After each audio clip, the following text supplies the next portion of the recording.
I'm waiting to ask this question. I want to make sure that I'm gonna ask it now before we run out of time. So a lot of people that listen to the show, early stage founders, perhaps they just quit their job, they resigned, they're going after the entrepreneurial dream, and then life continues to happen along the way. They want to buy a home, but they just started this company. What if anything can they do to prepare themselves? Because without the work history, I mean, they're at a disadvantage. What advice do you give people that are thinking about becoming a founder, have just become a founder, that home ownership is something that in their future? What's the right answer? My first suggestion, and you all have spoke about this before on other interviews. If you make a decision to go out, be self-employed, open your own company, or start making that decision of going from something that's a side hustle, possibly, to this is my job, this is my business, set it up and treat it as a business. Set up your own bank account, a business bank account, keep everything separate. And the reason why I say that from my perspective is I need to see profit and loss. I need to be able to see what you're bringing in as income, not going through your personal bank statements and going, oh, here's this deposit. This was from this. Oh, well, here's this, withdrawal. That was to pay for this. Now, it is so much easier. And also, if you're going to do this, treat yourself as a business, because you will take yourself more seriously. But that's a side note. But from a mortgage perspective, I need to be able to clearly see profit and loss, income coming in, what's going out. Are you making a profit? But really, if the person, if their W-2 job and their business were kind of in the same field, it's not as difficult. Now, if you go from being the president of a bank to selling Tupperware, it's totally different. And that is I'm going to need probably about 2 years of income of you being self-employed to work with that. Now, it helps now if you have a spouse who then has, a 2-year history, then, that helps. But yeah, I mean, it's just, and Zack and I have talked about this a lot, both on the show and outside of the show, but just in the sense of how important it is to have that plan before you just decide to quit your job, max out your credit cards, and just try to figure it out as it goes. I mean, it's just, step one is to make sure that you have buy-in from a significant other if you have one. 2, listening to you talk about the fact that somebody mixing personal and business banking, it makes me a little sick to my stomach. Because that's always like, think about PPP last year too, right? Where like you learned how a bank wanted to take, how does a bank treat the way that you move money, right? Your accountant is fine with it because they, a lot of accountants from a business perspective get that. But even just the back and forth between a banker and an accountant, you would think they're on the same page. I've found that they're very much not on the same pages. And one is don't take a risk. One is like, we're going to be a little bit more like, it's very interesting how they are both dealing with money, yet both like in completely different things. Then you throw in the whole PPP world from oh my God, 2 years ago, almost at this point, like 50 weeks ago. It's crazy to say that. No, 102 weeks ago. 2 years. I'm not good with math either, apparently. But like when you got that and they were like, oh, this is because a lot of business owners that I have dealt with over the years, the way that they pay themselves is a draw, right? Right. And we learned that PPP, depending on the bank, was like, screw you. That's not the way that we look at it. And so it's interesting how, to play in, in the boundaries is one way. And like you're saying is like, hey, like treat this the right way. And I think most people think that, oh, I should do that. And then whether or not they actually do it is a completely different story. But when you're in situations like this, it's like, hey, like this is what's going to happen. So if you're not thinking about buying a house, then sure, do however you want to do it, I guess, right? If you're not expecting another pandemic and you want to get PPP money, then sure, don't worry about it. But this is the way that this game is played, and so it can be a wild ride if you're going back to the Wild West again. Yeah. So a follow-up question to that, Kim, and I'm asking this for the audience. I'm fairly certain I know the answer to this question, but so you have a company. They just raised some money. The founder just raised. I mean, we just talked about two companies that just finished a Series A financing round. So on paper, they have a lot of shares of their company, and on paper, they're really, really wealthy. And so they're like, man, now's the time to buy a house. Does that mean anything in the mortgage world? Because it depends. It depends. It's not a liquid. It's not really. It's a private company, so it's not a liquid asset in the sense of, maybe you can get lucky and sell some shares on the secondary if someone's even looking to buy something like that. But I mean, it just. But don't you hope that money is going towards a salary for those people? Right. And if you show that, would that be sufficient in that case? Right. I mean, so if those companies weren't raising, or so had they not been making money, let's say, but then they raised money and now they're taking out a salary, I mean, that would be more beneficial. I would hope. Okay. So, and this is where, when I say it depends. So then it comes down to, okay, what mortgage product are we looking at?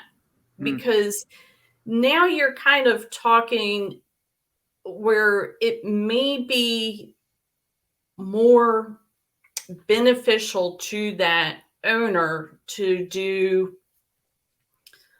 what's called a self-employed loan or a bank statement loan. These are all what's referred to as non-QM, non-qualifying mortgages. They are not, and I need to stop, because when the housing crashed in 2008, a lot of these loans, adjustable rate mortgages, the bank statement loans and stuff, they got a really bad rap.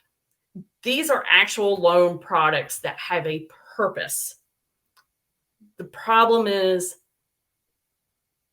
they were being used for like first-time home buyers.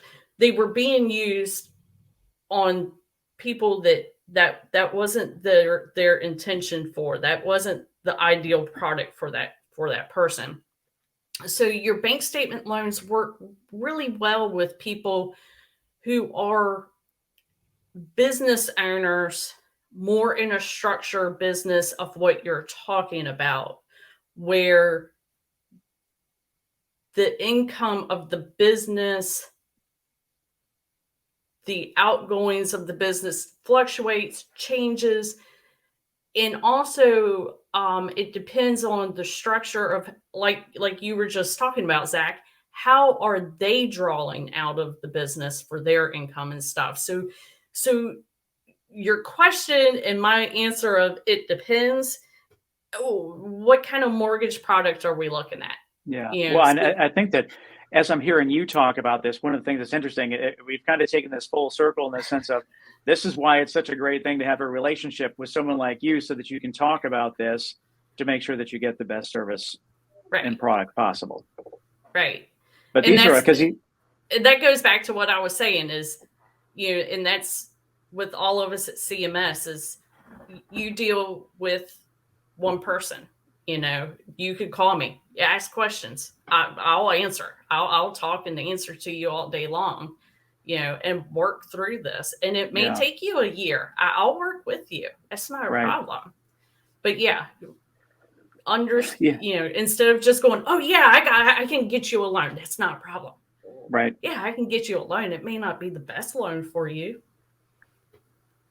Yeah, it's That's really not interesting. It's something that I haven't thought about until this show, in the sense of people. It's really difficult to separate your business. But over here, you're like, well, 2, 3 years down the road, it may be time to buy that house, or maybe you have the perfect opportunity to purchase a home, and you don't want that deal to pass up. But you really got to think about that stuff, or try to think about that as long range as possible, so that you're prepared for it. So that's really interesting. And then from the other side of it, you're talking about thinking long range to purchase. And again, this kind of rolls into, people, their incomes are fluctuating and stuff.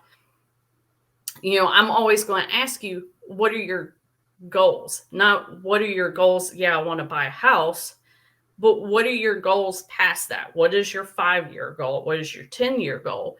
Because honestly, and again, people kind of get a little hung up when you say this, but the adjustable rate mortgages right now are doing pretty good. And if you are only planning to stay in a property, the average length that somebody typically stays in a house is 7 years. So if you're only planning to stay in a house for 5 or so, 7 years, an adjustable rate may actually work better if this is what you know. So that's why I kind of tend to have all this conversation with you, not just what is your income, what is your credit report, but what are you planning to do? When does an ARM change rate? Is it every year, every 5 years? When does that change? It depends on your ARM. It depends. I'm going to say that a lot. They're all structured differently. Mm-hmm. Some of them are fixed for, and that's why some of them are fixed for 5 years. And then they may. So in that case, you would have told that if that person knows that they're leaving in 4 years, it might make sense for them. Got it. Right. Interesting. Have you ever watched The Office? No. Okay. So then I was after the Big Bang Theory ended, I was done. I love that show. So that is, I think Tim's watching that now. I am watching that now. It's great. Just now, come on. Yeah, CBS did not do a great job of making their shows easily accessible. So like none of them were on Netflix or anything like that. So I think that now CBS shows are on HBO Max or whatever they're calling it now. So it wasn't as accessible before. Okay. What are you watching on Netflix, Kim? I can't figure out Netflix. Okay, what are you watching online? I don't. I'm not a TV person. I always have music on. Okay, what are you listening to? What kind of music are you listening to? Oh, it depends. Oh, there it is. Tim, what was the first song that you listened to on the run on Sunday?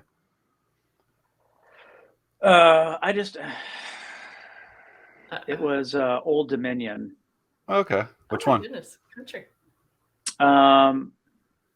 It was a collaboration, and I can't think of her name.